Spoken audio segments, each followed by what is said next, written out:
ರಾಜ್ಯದ ಮೊದಲ ಮತ್ತು ಎರಡನೇ ಕೃತಕ ಹೃದಯ ಕಸಿಯನ್ನ ಯಶಸ್ವಿಯಾಗಿ ಮಾಡಲಾಗಿದೆ. ಹೃದಯದ ಎಡ ಹೃತ್ಕರಣದ ಹಾರ್ಟ್ ಮೇಟ್ 3 ಉಪಕರಣಗಳನ್ನು ಮೆಗ್ಲೆ ಫ್ಲೋ ತಂತ್ರಜ್ಞಾನವನ್ನು ಬಳಸಿ 69 ವರ್ಷದ ವ್ಯಕ್ತಿಗೆ ಅಳವಡಿಸಲಾಗಿದೆ. ಅತ್ಯಾಧುನಿಕ ಸುಧಾರಿತ ಹೃದಯ ಚಿಕಿತ್ಸೆಯಲ್ಲಿ ಸ್ಪರ್ಶ ಆಸ್ಪತ್ರೆಯ ಪರಿಣತಿಗೆ ಸಾಕ್ಷಿಯಾಗಿದೆ. ಅಪರೂಪದ ಈ ಹೃದಯ ಶಸ್ತ್ರಚಿಕಿತ್ಸೆಯನ್ನ ಹಿರಿಯ ಹೃದಯ ಶಸ್ತ್ರಚಿಕಿತ್ಸಕ ಡಾಕ್ಟರ್ ಅಶ್ವಿನಿ ಕುಮಾರ್ ಮತ್ತು ಅವರ ನೇತೃತ್ವದ ತಂಡ ನಡೆಸಿದೆ.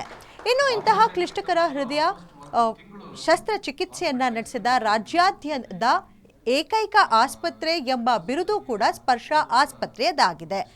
ತೀವ್ರ ಹೃದ್ರೋಗದ ಜೊತೆ ಬಹುತೇಕ ಅಂತಿಮ ಹಂತ ತಲುಪಿದ್ದ ಬಾಗಲಕೋಟೆ ರೋಗಿ ಮತ್ತು ಬೆಂಗಳೂರಿನ ರೋಗಿಗಳಾದ 2 ವ್ಯಕ್ತಿಗಳಿಗೆ ಹೃದಯ ಕಸಿ ಮಾಡಲಾಗಿದ್ದು, ಈ ಶಸ್ತ್ರಚಿಕಿತ್ಸೆಯು ಸಂಪೂರ್ಣವಾಗಿ ಯಶಸ್ವಿಯಾಗಿದೆ. ಇದು ಕೇವಲ ವೈದ್ಯಕೀಯ ಯಶಸ್ಸು ಮಾತ್ರ ಅಲ್ಲ, ಅಂತಿಮ ಹಂತದ ಹೃದಯ ವೈಫಲ್ಯದಿಂದ ಬಳಲುತ್ತಿರೋ ಹೃದ್ರೋಗಿಗಳಿಗೆ ಹೊಸ ಭರವಸೆ ಅಂತ ಡಾಕ್ಟರ್ ಅಶ್ವಿನಿ ಕುಮಾರ್ ಹೇಳಿದ್ರು. ಈಗ ಹಾರ್ಟ್ ಫೇಲ್ಯೂರ್ ಆಗಿ ಹೃದಯ ನಿಷ್ಕ್ರಿಯ ಆದಾಗ ಅವರಿಗೆ ಬೇರೆ ಯಾವುದೇ ಹೋಪ್ಸ್ ಇರೋದಿಲ್ಲ. ಅಂಥ ಸಂದರ್ಭದಲ್ಲಿ it's A ray of hope ಅಂತ ಏನು ಹೇಳ್ತೀವಿ, ಇದು ಒಂದು ಹೊಸ ಆಶಯವನ್ನು ಇಂಥ ಪೇಷಂಟ್ಸ್ಗೆ ಕೊಡ್ಬೋದು ಅಂತ ಒಂದು ಅಪರೂಪದ ಶಸ್ತ್ರಚಿಕಿತ್ಸೆ ಇದು. ಅಂದರೆ ಬರೀ ಎಡಭಾಗದ ಹೃದಯಕ್ಕೆ ಕೃತಕವಾದ ಹೃದಯವನ್ನು ಅಳವಡಿಸುವಂಥ ಶಸ್ತ್ರಚಿಕಿತ್ಸೆ. ಇದು 3ನೇ ತಲೆಮಾರಿನ ಒಂದು ಹೊಸ ಟೈಪ್ನ ಇದು ಇಕ್ವಿಪ್ಮೆಂಟ್ ಮಷಿನ್ ಅಂತ ಏನು ಹೇಳ್ತೀವಿ, ಇಂಪ್ಲಾಂಟ್ ಅಂತ ಹೇಳ್ತೀವಿ. ಅದನ್ನು ನಮ್ಮ ಕರ್ನಾಟಕದ ಪೇಷಂಟ್ಸ್ಗಳಿಗೆ ಮೊದಲನೇ ಬಾರಿಗೆ ನಮ್ಮ ಸ್ಪರ್ಶ ಆಸ್ಪತ್ರೆಯಲ್ಲಿ 2 ಪೇಷಂಟ್ಸ್ಗಳಿಗೆ ನಾವು ಆಪ್ರೇಷನ್ ಮಾಡಿದ್ದೇವೆ. ಸಕ್ಸಸ್ಫುಲ್ಲಾಗಿ ಅವರು ತುಂಬ ಚೆನ್ನಾಗಿದ್ದಾರೆ.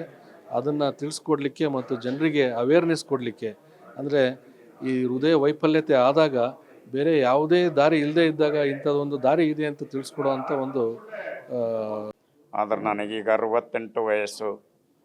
ನಾನು ಈ ಡಾಕ್ಟ್ರ್ ಹತ್ತಿರ ಬಂದಾಗ ಭಾಳ ತೊಂದರೆ ಇತ್ತು, ಬದುಕ್ತೇನೆ ಇಲ್ಲ ಅನ್ನೋ ಮಟ್ಟದಲ್ಲಿ ಇದ್ದೆ. ಆದರೆ ಅದನ್ನು ಅಶ್ವಿನಿ ಕುಮಾರ್ ಹೊಸಾರದವರು ಅವ್ರು ನಮಗೇನು ಹಳೇ ಒಂದು ಫ್ರೆಂಡ್ಶಿಪ್ನಲ್ಲಿ ಅವ್ರ ತಂದೆ ಜಡ್ಜ್ ಇದ್ದರು. ಹಿಂಗಾಗಿ ಅವರು ಕೂಡ ಒಡನಾಟ ಇದ್ದಾಗ ಬಾಗೂರಣ್ಣವರೇ ಅಂತ ಹೇಳಿದರು. ಮತ್ತು ಚೆಕ್ ಮಾಡಿದರು. ಚೆಕ್ ಮಾಡಿದಾಗ ಏನಪ್ಪ ನನಗೆ ಬೇಡ ಸಾಕು ಅಂತ ಹೇಳಿದೆ. ಪಾಪ ಅಶ್ವಿನಿ ಕುಮಾರ್ ಅವರು ನನ್ನ ಪುನರ್ಜನ್ಮ ಕೊಟ್ಟರು. ಹೇಗೆ ಕೊಟ್ಟರು ಅಂದರೆ ಆರ್ಟಿಫಿಷಿಯಲ್ ಹಾರ್ಟ್ ಇದೆ, ಅದಕ್ಕೆ ತೊಂದರೆ ಇಲ್ಲ, ಅದ್ರೇನಪ್ಪ ಈ ಬ್ಯಾಗ್ ಹಾಕ್ಕೊಂಡು ಅಡ್ಡಾಡಬೇಕು ಅನಿವಾರ್ಯ ಅಂತ ಹೇಳಿದರು. ಆಯಿತು, ಅದು ಭಗವಂತನ ಇಚ್ಛಾ ಇದ್ದಾಗ ಏನೂ ಮಾಡೋಕ್ಕಾಗಲ್ಲ. ಆ ಪ್ರಕಾರ ನನಗೆ ಅವರು ಆಪ್ರೇಷನ್ ಮಾಡಿದರು. ಆಪ್ರೇಷನ್ ಮಾಡಿ ಹೆಚ್ಚಿನ ಟ್ರೀಟ್ಮೆಂಟ್ ಈ ಸ್ಪರ್ಶ ಹಾಸ್ಪಿಟ್ಲಿಗೆ ಅದರ ತಪ್ಪಾಗಲಿಕ್ಕಿಲ್ಲ. ಏಕೆಂದ್ರೆ ನಾನು ಉತ್ತರ ಕರ್ನಾಟಕನಲ್ಲಿ ಎಲ್ಲ ಹಾಸ್ಪಿಟ್ಲಲ್ಲಿ ನೋಡಿದ್ದೀನಿ. ಈ ಕರೆಕ್ಟ್ ಕ್ಯುರೇಸಿಟಿ ಅಂತಾರೆ ಅದಕ್ಕೆ, ಅದನ್ನು ಟ್ರೀಟ್ಮೆಂಟ್ ಮಾಡಿದ್ರು ಅವರು. ಪಾಪ ಅವ್ರ ಟೀಮ್ ಇದೆ, ಭಾಳ ಒಳ್ಳೆ ಟೀಮ್ ಇದೆ ಅವ್ರದ್ದು. ಮತ್ತು ಅವರೆಲ್ಲ ನನಗೆ ಟೈಮ್ ಶೇರಿ ಬಂದು ಚೆಕ್ ಮಾಡಿದರು. ಆಪ್ರೇಷನ್ ಆದಮೇಲೆ 1 ತಿಂಗಳ 1.5 ತಿಂಗಳ